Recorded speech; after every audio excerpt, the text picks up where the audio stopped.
Bismillahirrahmanirrahim. Assalamualaikum warahmatullahi wabarakatuh. Bersyukur kita kepada Allah Tuhan Yang Maha Esa, dan bersolawat kita kepada Nabi Muhammad SAW. Perkenalkan, nama saya Muhammad Ramda Maulana dengan NIM 2321707. Video ini dibuat untuk memenuhi salah satu tugas ujian tengah semester mata kuliah Kebijakan Publik dengan dosen pengampu Bapak Fariza Aryadi MSI. Dan dalam video ini saya akan menjelaskan beberapa judul atau beberapa tema yang telah Bapak Fariza Aryadi ajarkan selama mata kuliah Kebijakan Publik ini. Ya, tema yang pertama adalah konsep dasar kebijakan publik, dan yang kedua proses dan tahapan kebijakan publik. Ya, langsung saja kita masuk pada tema yang pertama, yakni konsep dasar kebijakan publik. Kebijakan publik sendiri dapat kita artikan sebagai aturan atau regulasi yang dibuat oleh pemerintah, yang dimana regulasi ini untuk mengatur sistem kehidupan yang ada di masyarakat atau mengatasi problem-problem yang ada di masyarakat. Dan tujuan dari kebijakan publik ini ada banyak.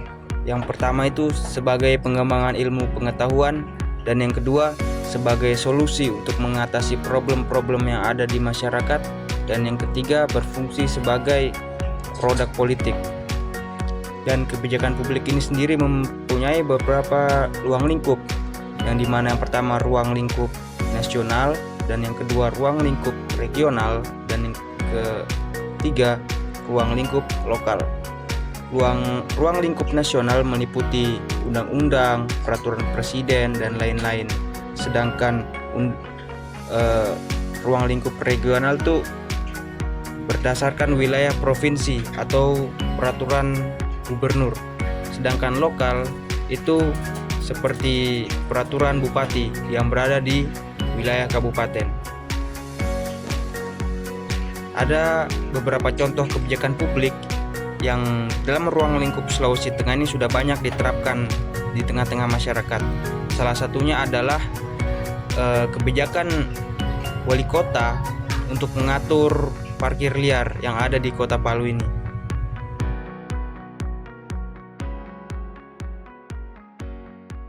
Ya, itu tadi pembahasan tema yang pertama. Selanjutnya kita masuk kepada tema yang kedua, yakni proses dan tahapan kebijakan publik.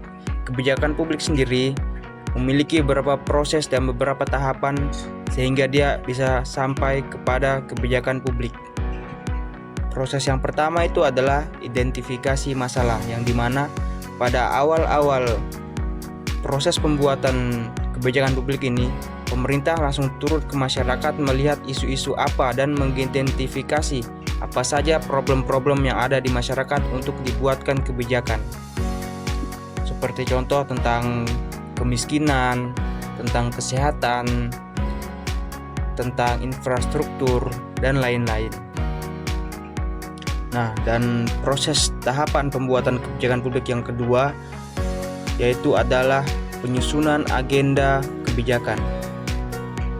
Penyusunan agenda kebijakan ini tuh seperti penyeleksian isu, alternatif solusi, memantapkan prioritas agenda, dan membangun dukungan politik. Selanjutnya kita masuk dalam proses tahapan yang ketiga, yaitu formulasi kebijakan. Formulasi kebijakan ini sendiri berisi perumusan masalah, pengumpulan data, penetapan tujuan yang jelas, dan pengembangan alternatif kebijakan. Selanjutnya kita masuk ke dalam tahapan dan proses yang keempat, ada namanya penetapan kebijakan publik, yang dimana kebijakan publik ini nantinya akan ditetapkan oleh pemerintah, yang dimana pemerintah ini dialah yang berwenang untuk menetapkan kebijakan publik itu, seperti DPR dan anggota-anggota legislatif lainnya. Dan juga kebijakan publik ini harus mempunyai legitimasi hukum yang kuat untuk nantinya diterapkan di tengah-tengah masyarakat. Nah, setelah penetapan kebijakan publik ini selesai, lalu masuklah kita kepada tahap yang tahap yang kelima, yakni implementasi kebijakan.